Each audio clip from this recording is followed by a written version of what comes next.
안녕하십니까. 계속해서 대구에서 전해드리겠습니다. 이 정진석 원내대표를 비롯한 새누리당 지도부가 오늘 사드 배치 지역으로 결정된 성주군을 찾았습니다. 정 원내대표는 당이 나서서 주민과 정부의 대화 창구를 막겠다며 성남 민심을 달랬는데 주력했지만 주민 반발은 계속됐습니다. 이상원 기자가 보도합니다.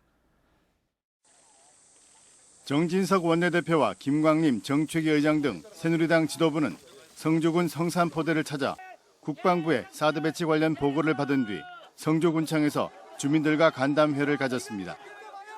정 원내대표는 정부와 주민 간의 대화가 단절돼 있다며 성주 군민, 경북도, 정부, 미군, 새누리당이 모두 참여하는 공식 대화 창구를 만들겠다고 밝혔습니다. 대화의 주체들이 모두 참여하는 성주안전협의체를 당장 구성해서 공식적인 대화 창구를 만들어서 이 문제를 처리해 나가야 되지 않겠습니까? 또 성주 주민이 참석한 가운데 전자파 유해성의 환경 영향 평가를 할 것이며 결과에 따른 책임을 지겠다고 약속했습니다. 여러분들 입회하에 당연히 거쳐야 하고 그 결과 인체 및 환경에 유해성이 있다. 이렇게 판정이 나면 사드 배치는 철회되는 것이 마땅합니다.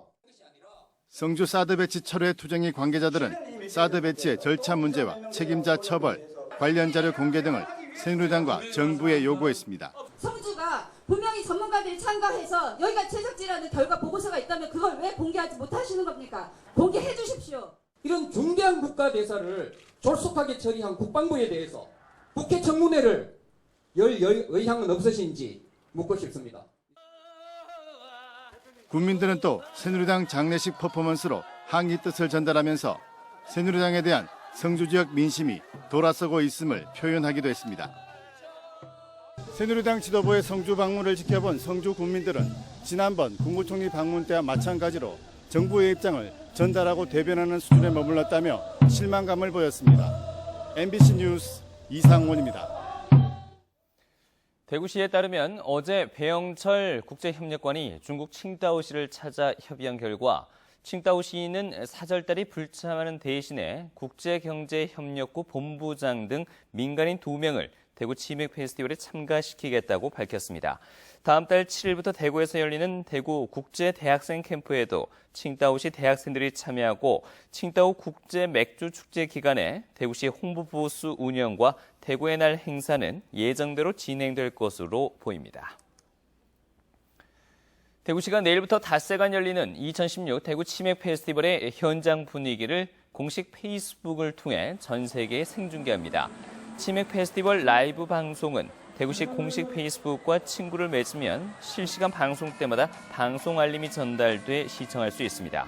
방송에 참여하면 개막식 현장과 치맥 페스티벌 현장에서 펼쳐지는 다양한 행사와 참여 이벤트, 치킨 만들기 등 축제의 현장을 볼 수 있고 실시간 댓글로도 참여할 수 있습니다.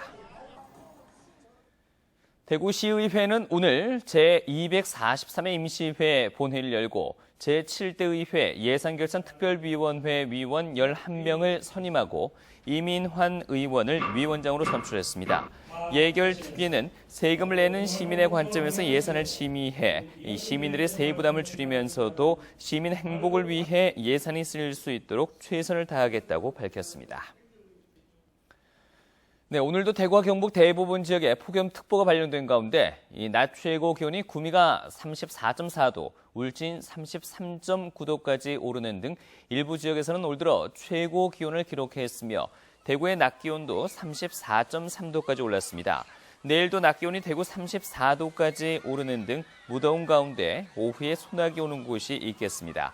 대구 기상지청은 내일 대구의 아침 최저 기온이 25도로 예상돼 어젯밤에 이어서 오늘 밤에도 열대야가 나타날 것으로 내다봤습니다.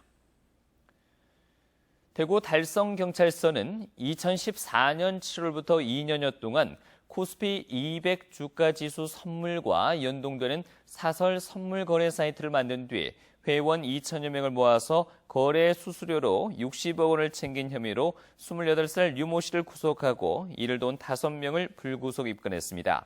최근까지 회원들이 입금한 돈은 168억여 원, 이들이 거래 수수료 명목으로 챙긴 돈은 62억 원인 것으로 밝혀졌습니다. 대구 중부경찰서는 수십억 원의 재산을 가진 77살 A씨가 자식들과 떨어져 지낸다는 점을 알고 접근해서 호감을 산 뒤 사업 자금이 필요하다며 지난 2014년부터 지난해까지 7억 3천여만 원을 빌린 뒤 갚지 않고 달아난 혐의로 50살 서모 씨를 구속했습니다. 경찰에 따르면 서 씨는 A씨를 어머니라고 부르며 호감을 사고 처음에는 이자를 제때 갚으며 신뢰를 쌓은 뒤 수억 원을 더 빌려 해외 골프 여행 등에 모두 써버리고 연락을 끊은 것으로 드러났습니다. 포항 북부경찰서는 스마트폰 채팅으로 성매매를 알선한 혐의로 업주 37살 이모 씨와 외국인 여성 접대부 1명을 불구속 입건했습니다. 이 씨는 지난 21일 포항시 북구 원룸에 외국인 여성을 생활하게 하고 스마트폰 채팅과 문자 메시지로 남성들을 모아서 성매매를 알선한 뒤 한 번에 13만 원을 받은 것으로 드러났습니다. 경찰은 업주의 휴대전화에서 성매수남 명단을 확보해 조사하고 있습니다. 경상북도는 발달장애인과 그 가족을 대상으로 1박 2일이나 2박 3일 동안 테마 여행과 해양 캠프 기회를 제공하는 발달장애인 가족휴식 지원 사업을 실시합니다. 이 사업은 양육 부담을 덜어주기 위해서 지적 자폐성 장애인 가족을 대상으로 소득 기준에 따라 다음 달부터 11월 말까지 신청을 받아 진행합니다. 참가 신청은 읍면 동사무소나 경북장애인 부모회로 하면 됩니다. 청송구는 여름 휴가철을 맞이해서 오는 8월 말까지 청송 얼음골에 이동 도서관인 새마을 문고를 운영합니다. 새마을 문고에는 문학과 교양, 아동 도서 등 1,500권의 도서를 갖추고 이를 비서객들에게 무료로 대여해줄 예정으로 책과 함께하는 작은 음악회 등 다양한 행사도 함께 열립니다. 지금까지 대구에서 전해드렸습니다. 고맙습니다.